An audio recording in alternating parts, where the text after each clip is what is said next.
Welcome to Supernatural Stocks on Moneyweb with your host, the Finance Ghost. This is your weekly fix of equity analysis designed for stock pickers. Whether local or international, you can expect a mix of news and my ideas about what I'm seeing in the markets. Sasol's share price is up 19% in the past week, so clearly the market liked what it saw at the Capital Markets Day. This means that the year-to-date move is now only a decrease of 8%, which is a reminder of just how much work they still need to do there. The Capital Markets Day did at least manage to stem the bleeding, with the share price now down around 38% over 12 months. This context is important because it shows you that the market has been losing interest in the Sasol story. Sasol was the stock that made punters rich during the pandemic with a wild ride from 2020 to 2022. It's been an equally painful drop since then, with Sasol trading roughly 80% off the 2022 peaks. Buy and hold is not a strategy that works in cyclical stocks like these. Volatility is clearly the name of the game here with Sasol, which is not unexpected when you are dealing with a company that is so exposed to factors beyond its control. Although Sasol's share price correlation with the oil price has broken down in recent years due to the importance of the chemicals business, and that is something that became even more apparent in the Capital Markets Day, the fortunes of the South African business in particular are still tied to the oil price. Therein lies one of the major problems, as the oil price has been a big headache for companies ranging from a giant like Saudi Aramco and its $1.6 trillion market cap, around 28 trillion rand, through to Sasol and its market cap of just 52 billion rand. Brent crude is trading almost exactly where it was 10 years ago. Without a doubt, the costs of extracting the stuff have not gone sideways for 10 years, so there's a structural problem here for absolutely everyone in the value chain.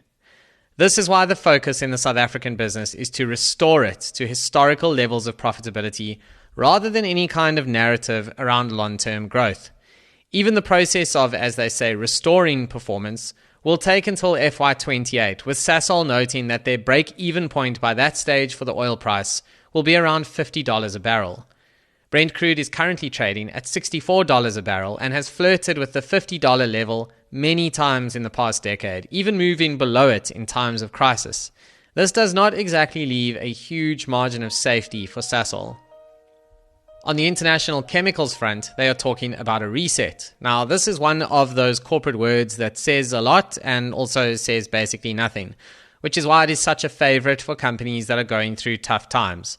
It's far better to just look at the more detailed targets they are giving, like the 2025 plan to be cash flow positive before financing costs.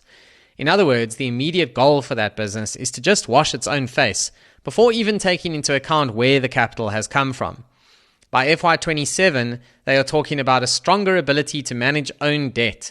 So even 2 years from now, it won't actually be able to pay its own debt, but will at least be able to pay a portion of it. And by FY28, the narrative then switches to one of EBITDA margin, which they hope will be at least 15%. When you consider how long it will take for the chemicals business to pull things together, the risks in the South African business become even more apparent. If the oil price drops to marginal levels, the Sasol share price will get crushed, and thus the heightened levels of volatility can realistically be expected to continue. So for all the fancy presentations and the effort put into the Capital Markets Day, the underlying situation at Sasol is actually pretty simple. They need to maintain their current level of profitability in Southern Africa, which depends largely on oil prices, while finding a way to approximately triple the size of the EBITDA in the chemicals business, which will not be easy. What's the size of the prize, you ask? Well, unfortunately, the Southern Africa business is by far the largest contributor to EBITDA, currently at around 55 billion rand out of 60 billion rand for the group. By FY28, if all goes to plan, Southern Africa would be between 50 and 55 billion rand, note the sideways expectation here, out of group earnings of between 64 and 71 billion rand. In other words, the growth area of the business is unfortunately quite small. Another way of seeing just how tough this journey will be is by looking at the cost savings that are part of the plan. By FY28, they expect a cost base of 125 to 130 billion rand, which means barely any increase versus the 121 billion rand cost base in FY24. This is not due to a lack of inflation, but rather the cost-saving initiatives that they will need to execute, and that, again, is not going to be easy.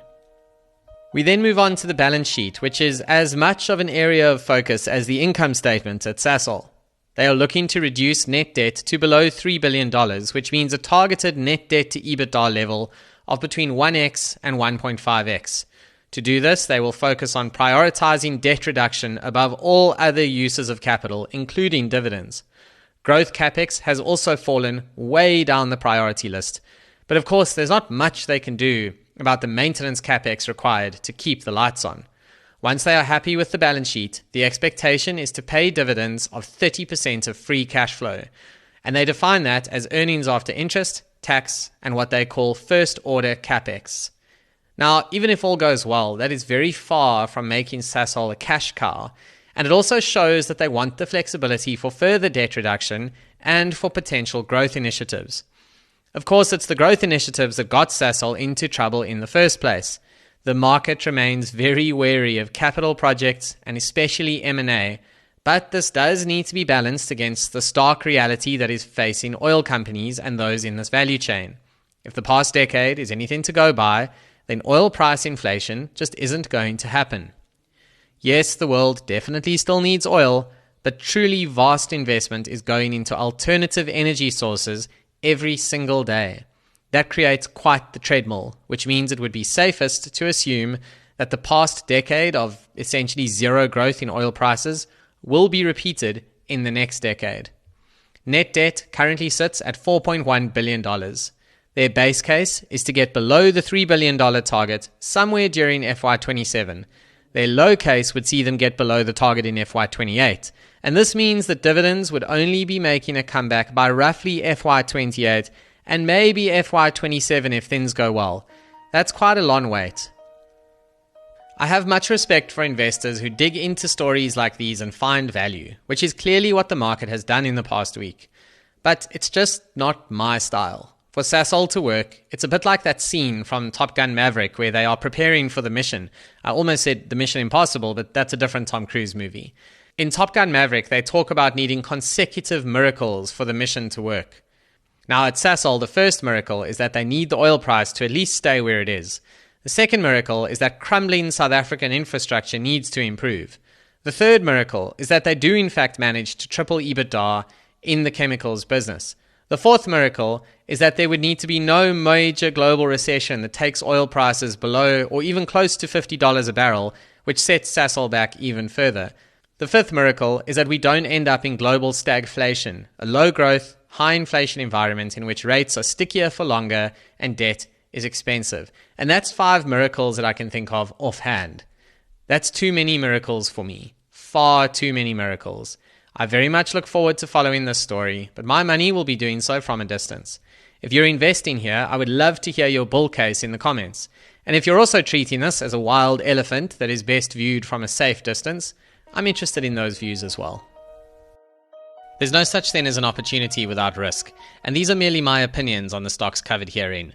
Make sure that you do your own research, form your own views on the market when doing anything in your portfolio. Nothing in supernatural stocks should be taken as advice.